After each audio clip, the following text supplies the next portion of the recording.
Hello everybody, a new month is here, and with it, not just the usual slew of new video games, but a whole new video game console, which doesn't happen that often. So let's get down to it. Here is the launch lineup for the Nintendo Switch 2 and the rest of June 2025's biggest game releases. Before we get into it, the usual disclaimer that while we do our very best to be comprehensive and accurate, video game release dates have the tendency to suddenly change, and occasionally they just come out of nowhere. Given the amount of big game announcements that happen in the beginning of June, it is extremely possible, if not likely, that some new games get added to this month's lineup after this video goes up. And of course, we do occasionally make mistakes, so bear with us, and as always, for up-to-date information, check your local listings. Anyway, let's get into it. On June 4th, Deltarune, the sequel to Undertale, get it, it's the letters rearranged, gets released in full, and you can get both chapters that have already come out, plus 2 brand new ones that make up the rest of the game on PS4, PS5, PC, and Nintendo Switch.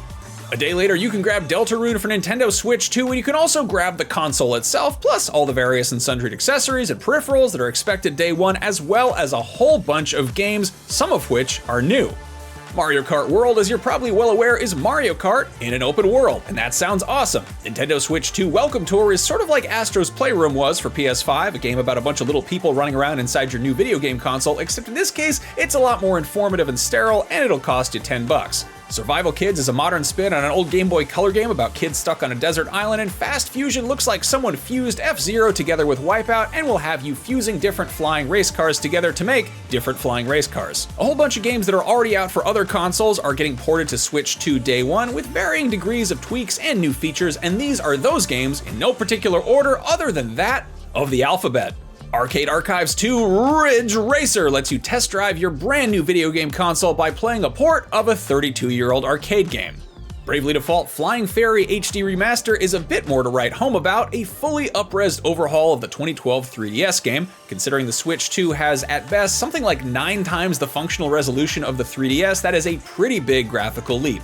Cyberpunk 2077 Ultimate Edition will likely be a bit of a visual downgrade compared to most of the current gen versions out there, but it's looking a lot smoother than The Witcher 3 did on the original Nintendo Switch. And either way, it's pretty cool to have games this size on the go.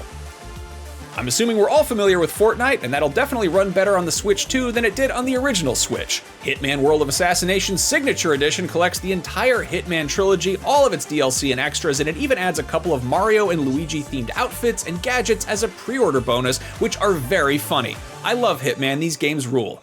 It's pretty impressive that Hogwarts Legacy was able to run at all on the original Switch, but it'll definitely benefit from the increased horsepower or hippogriff power or whatever of the new model. Capcom's action strategy hybrid Kunitsugami Path of the Goddess sort of came and went with minimal fanfare when it released last year, but it was received well enough, so hopefully it gets more love on Switch 2.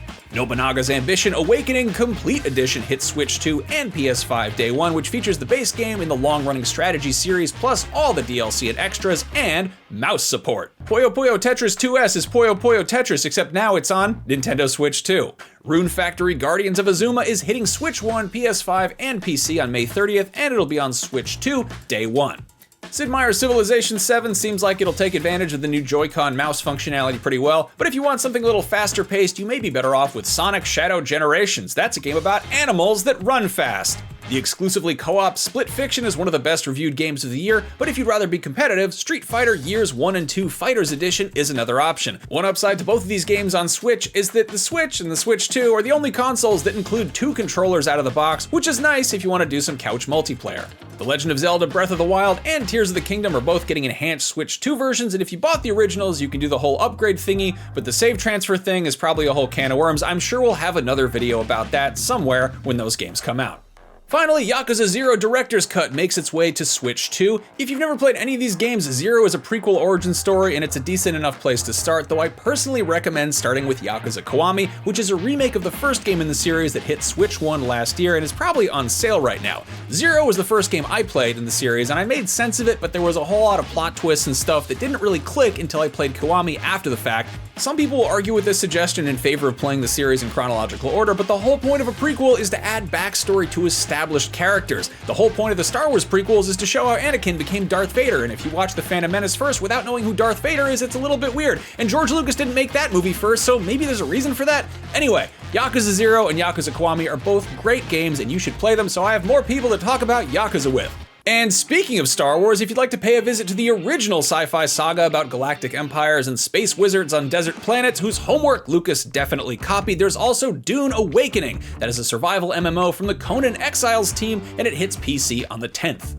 That same day is also the release of Mind's Eye, the impressively ambitious-looking new project from ex-Rockstar GTA veteran Leslie Benzies. I was really skeptical this game would actually come out this summer, but here it is. Anybody hoping for a massive living, breathing open world and a 60-hour campaign out the gate may want to adjust their expectations. The devs have described this game as a roughly 15-hour linear narrative experience that is set in a faux open world, so probably more in line with L.A. Noire or the earlier Mafia games. Where Mind's Eye gets really interesting is that the PC version also has a whole suite of game design features that allow players to create and share their own missions and levels without a lick of coding experience, and those missions and levels are playable on all platforms, so there's a lot of potential there, and I'm curious to see how it all comes together. That's on PC, Xbox Series, and PS5. Speaking of user-generated content, a day later, Stellar Blade comes to PC, and I'm sure that nobody is going to do anything inappropriate with mods or repurposed character models from this video game. Nope, not a chance. Despite Friday the 13th being a Jason day, this year it is being hijacked by a Freddy in Five Nights at Freddy's Secret of the Mimic. This will have you contending with a prototype endoskeleton that can take any form, which sounds almost as scary as the fact that this is the 11th mainline installment in the FNAF series that is on PS5 and PC. Speaking of making a whole lot of slightly different versions of the same basic thing, that day also sees the release of The Alters, a deep space survival game that'll have you making copies of yourself to help lighten the load, so sort of like that Fantasia bit with all the mops that causes you anxiety, or the 1996 Michael Keaton box office bomb Multiplicity. Remember Multiplicity? Anyone? 2, 3, 4, 12. Anyway, that's on PS5, Xbox Series, and PC. The Alters, Multiplicity is probably streaming somewhere, but I was talking about the game. If you're old enough to get a reference to Multiplicity, you're probably old enough to remember Gex, easily the most infamous sex symbol of 90s cartoon mascot platformers. Sorry, Bubsy, please put some pants on. In any case, Limited Run Games has lovingly restored Crystal Dynamics' original Gex trilogy and added some new features and quality of life improvements, though perhaps the biggest quality of life improvement of all is being able to play Deep Cover Gecko without constantly being terrified your mom will walk in during one of the FMV sequences featuring Baywatch's Marlise Andrada. Hey Tiger, guess where I am? Trapped in the media dimension. That's coming to Switch, PC, Xbox Series, and PS5. On June 17th, Tron Catalyst comes to those same platforms. That's a narrative action-adventure game courtesy of Mike Bithell, who also gave us Thomas Was Alone and John Wick Hex, though sadly, I don't think the soundtrack is by Daft Punk or Nine Inch Nails. That very same day, the action roguelite Soulstone Survivors comes to PS5 and Xbox Series. That also leaves early access on Steam, where people have been playing it since late 2022 and apparently really enjoying it based on the overwhelming positivity of almost 21,000 user reviews. If you like deck building and tactical combating on the railroad all the livelong day, you can enjoy both of those things in one place when Battle Train pulls into the station on PC and Switch a day later. On June 19th, Raidu Remastered: The Mystery of the Soulless Army gives a fresh coat of paint and some new VO and bells and whistles to the 2006 entry in the Shin Megami Tensei spin-off series Devil Summoner. This one takes place in 1930s Japan, but Grigory Rasputin is there for some reason despite dying repeatedly in 1916, though I guess maybe historical accuracy isn't the point of a game with demons and a talking cat. That's on everything, including Switch 2. If you played the hit 2022 beat-em-up roguelike Sifu and thought to yourself, man, this is great, but I wish I was kicking a soccer ball instead of a bunch of dudes' asses, well, great news, because Rematch is basically Sifu to ball, developed by the same team and taking a similar grounded approach. So rather than controlling an entire team of players whose performance is determined by stats and possibly microtransactions, Rematch features 5v5 matches where each player controls one player in the game, and how good that player is in the game at kicking the ball into the goal entirely relies on how good the player controlling them is at making them kick the ball into the goal. It seems fairly straightforward, but describing it certainly doesn't seem that way. Anyway, Rematch is on Xbox Series, PS5, and PC. Still on the 19th, Chronicles of the Wolf is a Metroidvania that is heavy on the Vania. That'll have you hunting down the Beast of Gévaudan, a creature that infamously terrorized the French countryside in the 1700s and then inspired the film Brotherhood of the Wolf 300 and something years later. That's on both PlayStations, Xbox Series, Switch, and PC. If you'd rather ride a hoverboard and play a guitar in outer space, there's Star Overdrive, a sick-looking open-world action-adventure game that's been out on Switch since April and is now coming to PS5, Xbox Series, and PC. I think the last game I rode a hoverboard in was Death Stranding, and it wasn't actually a hoverboard, but like a little floating carrier thing you could kind of ride on. Let's get down that hill as fast as we can, trying to shred, curve, twist, hop, ollie.